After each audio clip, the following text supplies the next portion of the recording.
Ku beri nama pedang ini Naga Puspa. Selamatkan dia.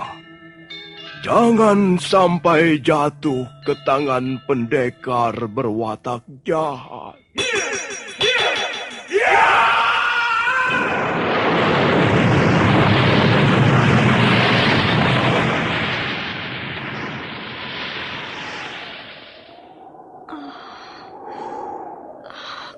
Kakang Kamandanu, kau masih juga tidak percaya bahwa aku mencintaimu. Mesin, maafkan aku, Mesin. Mesin. Mesin!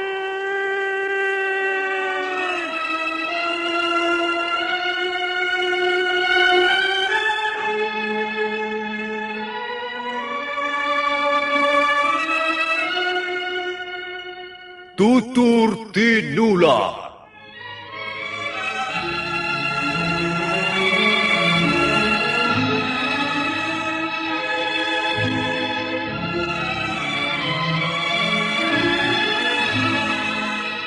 Sebuah sandiwara radio serial, produksi Sanggar Cerita dan Teater Sanggar Prativi. Sebuah kisah dengan latar belakang sejarah runtuhnya Singasari dan berdirinya Kerajaan Majapahit.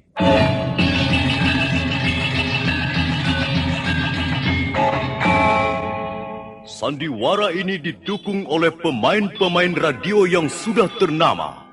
Ferry Fadli, Ivone Rose, dan Eli Ermawati.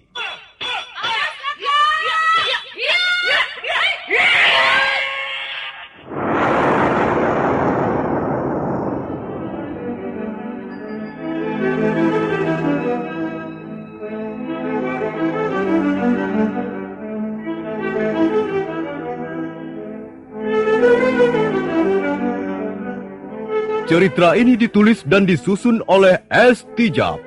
Teknik dan montase dikerjakan oleh M. Pranoto dan Edwin Sutandi. Sutradara Bambang S. Kali ini mengetengahkan episode kedua dengan judul Kisah dari Seberang Lautan.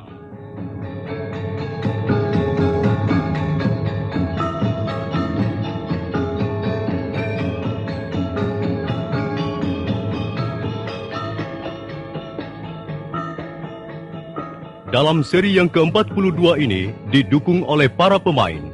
Harry sebagai Dyah Wijaya, Narto Bantul sebagai Arda Raja, Kasdu Dewa sebagai Lembu Sora, Iwan Dahlan sebagai Prana Raja, Wawan sebagai Bokor, Rusli sebagai Rangga Lawe, Bambang Hermanto sebagai Gajah Pangon, Budi Kelontong sebagai Banyak Kapuk, dan Nusri pembawa cerita.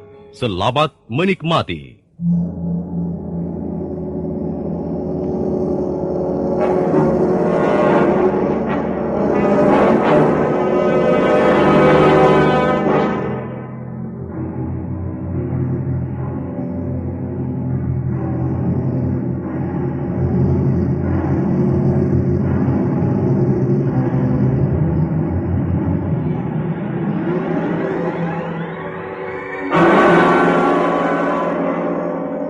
Bokor Abdi Setia Arda Raja berusaha menepiskan tangan yang mencengkeram pundaknya. Tapi cengkeraman itu semakin keras. Kemudian dia merasa tubuhnya terdorong ke depan seperti diseruduk kerbau.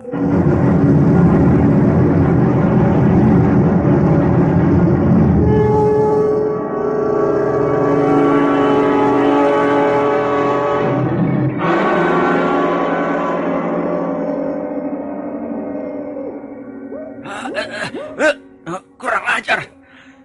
Siapa kau? Akulah yang mestinya bertanya siapa kau. Dan apa maksudmu berlari-larian seperti seorang durjana? Apa yang telah kau lakukan? Tak perlu kau tahu urusan orang. Aku yang bertanggung jawab masalah keamanan di istana ini. Kau harus kutangkap dan kuperiksa. Tidak mudah menangkap orang. Kecuali orang itu menurut kau seperti seekor kerbau dicocok hidungnya. Jadi kau tidak mau menurut? Ya, inilah jawabanku.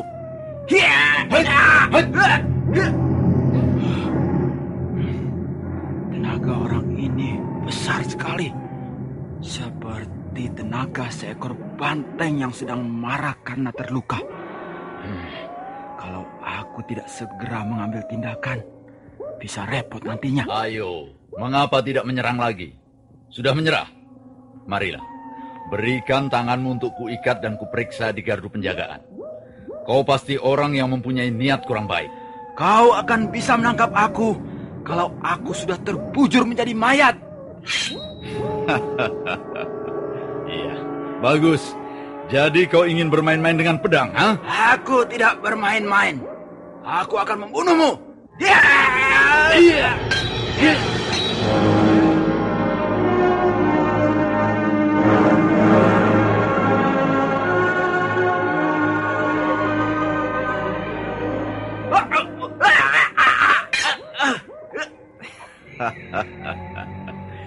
Jangan bermain-main dengan pedang kalau kau tak ingin terluka, ha? Kau hebat. Kau tentu bukan prajurit kebanyakan.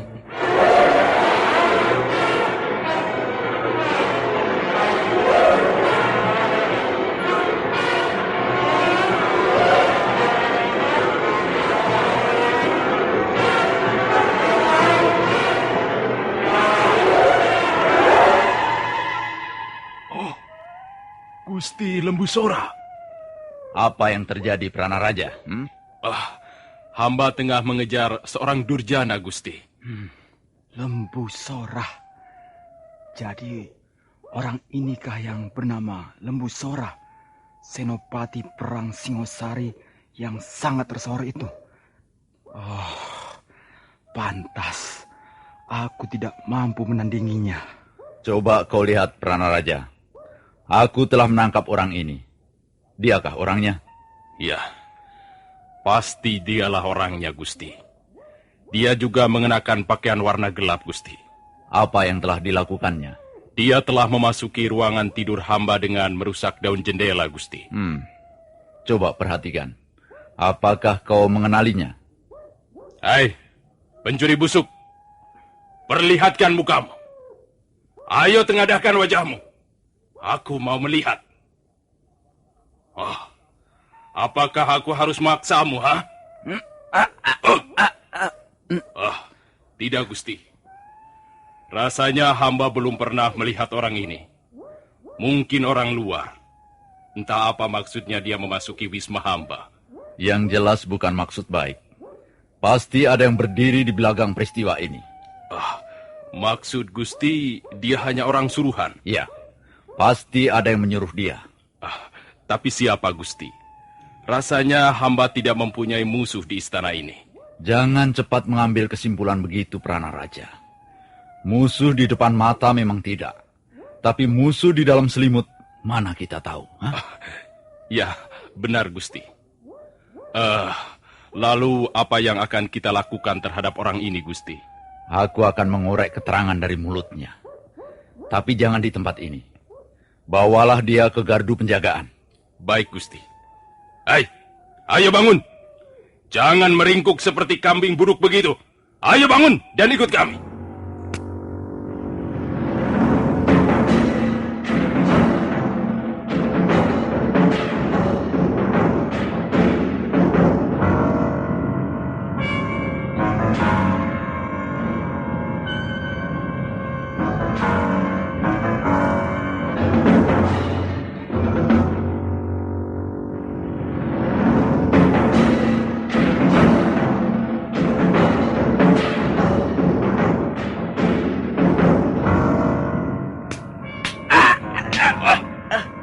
Kau memang bandel. Kau memilih badanmu sakit. Bagaimana, Pranaraja? Rupanya dia bertahan untuk tidak mengatakan nama orang yang menyuruhnya, Gusti. Hei, kau jangan tolol. Kalau kau mau mengaku, hukumanmu akan ringan. Bahkan mungkin bisa dibebaskan. Tapi kalau kau memang bandel, masih ngotot tidak mau mengaku, tubuhmu akan kubuat cacat seumur hidup. Ayo ngaku saja. Ngaku, ayo ngaku. Wah, dasar goblok. Keledai. Bukannya ngaku malah melotot. Hei, jangan melotot begini.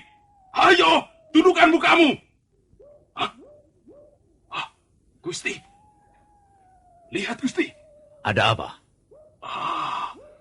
Orang ini mati, Gusti. Mati? Benar, Gusti. Jantungnya sudah tidak berdenyut lagi. Matanya melotot dan mulutnya agak berbusa. Pasti ada yang tidak beres. Pasti ada unsur kesengajaan. Nah, coba kau cium bau dari mulutnya. Iya, Gusti. Baunya tajam sekali, Gusti. Napas rasanya jadi sesak. Aku tahu. Aku kenal bau ini. Bau ramuan daun-daunan yang mengandung racun. Aku tahu. Karena takut membongkar rahasia majikannya, maka orang ini memilih bunuh diri dengan menelan ramuan racun itu. Kalau begitu sayang sekali. Kita tidak bisa lagi mengorek keterangan dari mulutnya yang berbusa itu. Kalau dia sampai berani mengorbankan nyawanya untuk melindungi majikannya, tentulah majikannya itu orang yang sangat kejam dan berbahaya. Benar, Gusti. Lalu apa yang akan kita lakukan dengan orang ini? Kau tunggu di sini. Aku akan menemui Gusti Sang Ramawijaya.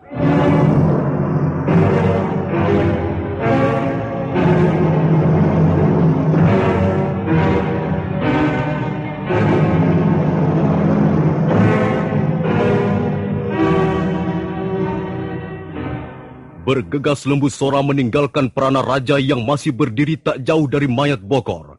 Sebentar kemudian, dia sudah kembali lagi sambil mengiringkan Dyah Wijaya. Silahkan memeriksanya, Gusti. Mulutnya berbusa dan seluruh tubuhnya mengejang. Ya. Coba kau balikkan mukanya itu, Prana Raja. Aku ingin melihat wajahnya. Baik, Gusti.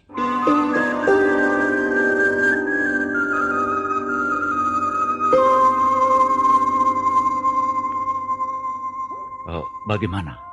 Apakah Gusti Sang Ramawijaya mengenali orang ini? Sepertinya aku pernah melihat orang ini masuk ke Wisma Adi Ardaraja. Ya, waktu itu dia kelihatan bergegas, seperti ada sesuatu yang penting yang akan dilaporkan. Tapi, ketika kepergok dia buru-buru menyembunyikan wajahnya. Mungkin takut ku kenali.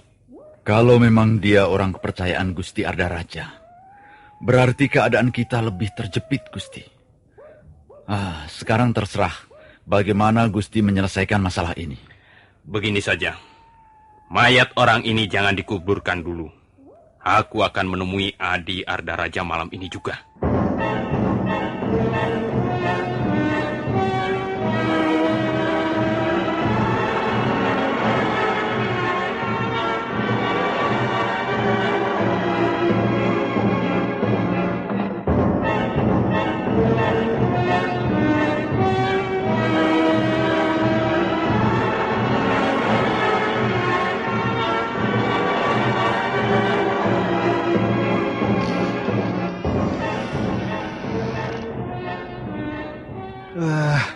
Kau lagi.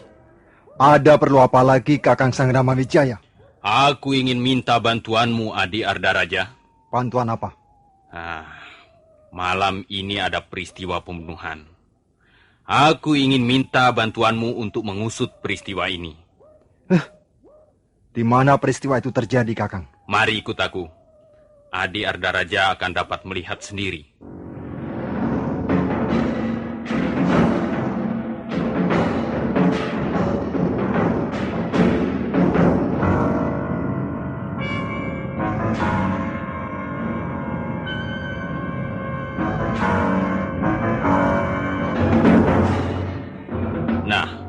Inilah orangnya. Paman Lembu Sora bermaksud menangkap hidup-hidup pembunuh gelap ini, tetapi gagal. Pembunuh gelap? Di istana Singasari yang dijaga ratusan prajurit pilihan, ada pembunuh gelap. Benar, Gusti Adaraja. Dia bermaksud membunuh hamba. Dia sudah berhasil masuk ke ruang tidur hamba dengan jalan merusak jendela. Oh, Bokor telah gagal menjalankan tugasnya. Mulai sekarang kita harus lebih waspada. Peristiwa ini menjadi bukti bahwa seorang durjana tak kurang jalan untuk menyusup ke dalam istana. Iya, cukup jelas. Kewaspadaan itu perlu, Kakang. Ada satu hal yang ingin kutanyakan padamu, Adi Ardaraja. Tanyakanlah saja, Kakang. Kalau bisa, aku akan menjawabnya. Apakah kau mengenali orang ini? Apa? Aku mengenali orang ini. Kakang jangan bicara sembarangan. Aku hanya bertanya, Adi. Jangan bertanya sembarangan, Kakang. Hal itu bisa berbahaya untuk persatuan kita. Maaf, Gusti Ardaraja. Kalau saja pembunuh gelap ini tertangkap hidup, tentulah kita bisa memeras keterangan dari mulutnya. Iya, sayang sekali memang.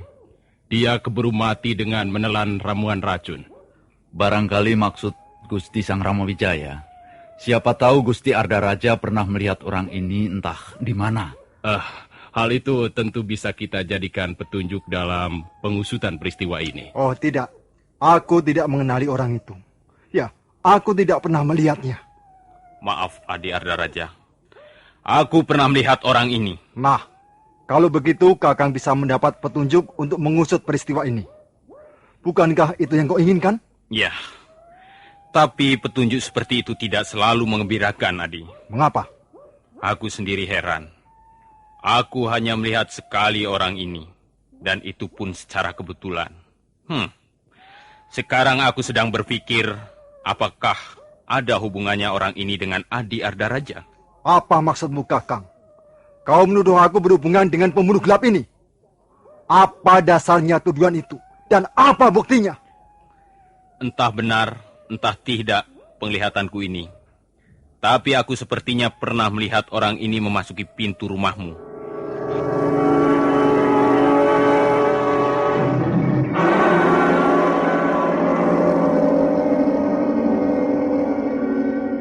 Jadi kalian menuduh aku berkomplot dengan orang ini? Kurang ajar. Rupanya aku mau difitnah. Bukan begitu, Gusti Ardaraja. Mungkin saja orang ini bersembunyi di wisma kediaman Gusti tanpa sepengetahuan Gusti sendiri. Namanya Durjana. Bisa saja dia memilih tempat yang aman untuk berlindung sambil menunggu kesempatan untuk melaksanakan rencana-rencana jahatnya. Diam, Paman Musora. Ampun, Gusti. Hamba hanya sekedar mengemukakan pendapat yang barangkali bisa diterima akal sehat. Rupanya kalian bertiga telah berkomplot. Kalian telah merencanakan fitnah atas diriku. Jangan salah paham, Adi Ardaraja. Tidak ada yang bermaksud menfitnahmu. Ya, cukup jelas. Jelas kalian bermaksud menfitnah aku. Kalian telah gagal menfitnah Ayahanda Jayakatwang di depan Prabu Kertanegara. Sekarang, kalian mau menfitnah aku. Kalian telah berkomplot. Kalau memang Adi tidak bersalah, maka tidak perlu takut difitnah. Kakang Sang Ramawijaya, aku tahu isi hatimu. Kau selalu mencari muka di depan Ayahanda Prabu. Kau gila hormat. Dan siapa tahu, kaulah sebenarnya yang ingin memberontak. Ardaraja, lancang sekali mulutmu. Karena tidak tahan lagi melihat sikap Ardaraja, Dyawijaya mencabut keris pusakanya.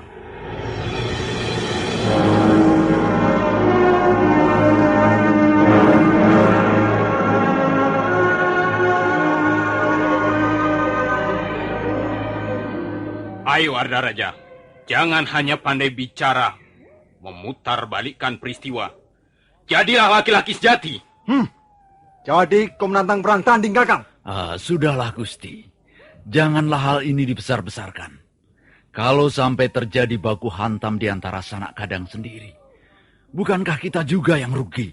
Kakang Sang Ramawijaya, aku tidak bisa melayani tantanganmu malam ini. Entah pada kesempatan yang lain. Selesai berkata, Ardaraja segera melompat pergi. Bayangannya segera lenyap di balik dinding istana.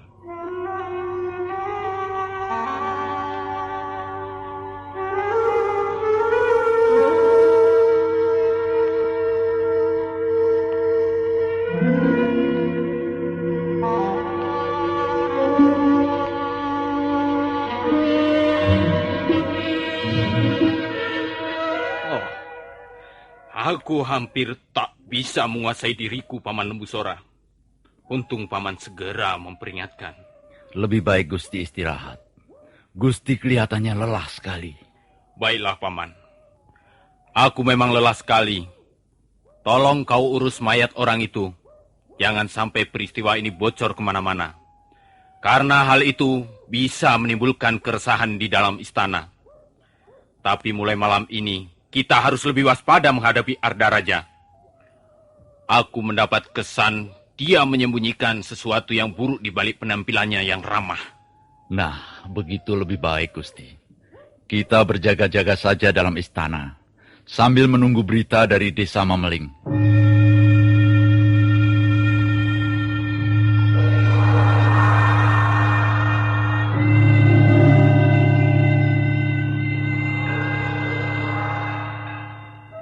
Malam itu, Istana Singasari kembali tidur terlelap setelah di salah satu sudutnya terjadi peristiwa pembunuhan. Tak ada prajurit jaga yang mengetahuinya. Sementara Prabu Kertanegara tidur dengan mulut bau arak kegemarannya.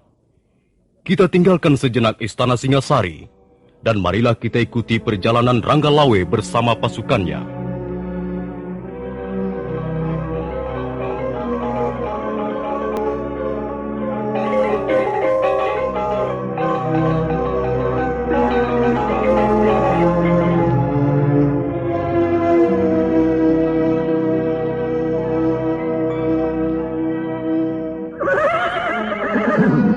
Bagaimana pendapatmu, Kakang Gajah Pangon?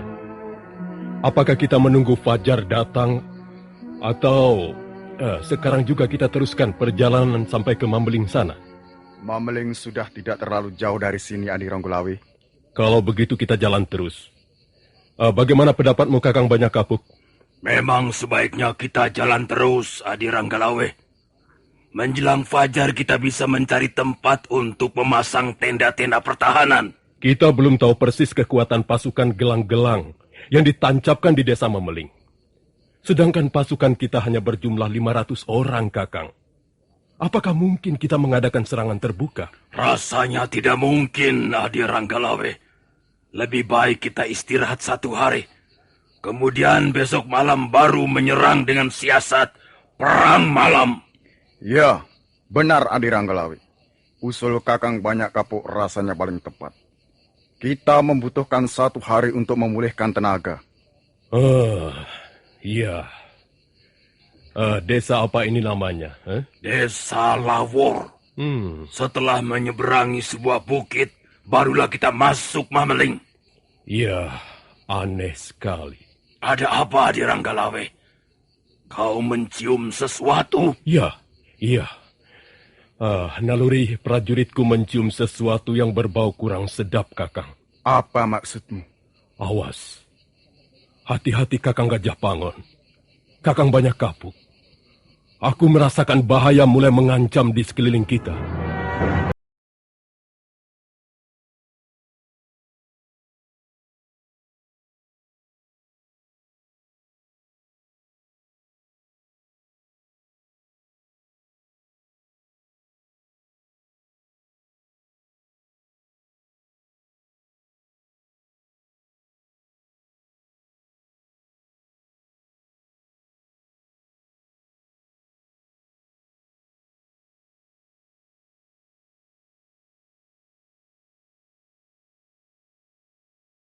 Apa yang dirasakan Ranggalawe ternyata terbukti kebenarannya. Baru saja dia selesai berkata, ketika mendadak beberapa sosok tubuh manusia muncul dari semak belukar di balik gundukan sebuah bukit kecil. Nah, para pendengar sekalian, bagaimana kisah selanjutnya? Apakah yang akan dialami Ranggalawe berikut pasukan tempurnya? Silakan mengikuti seri berikutnya. Sampai jumpa.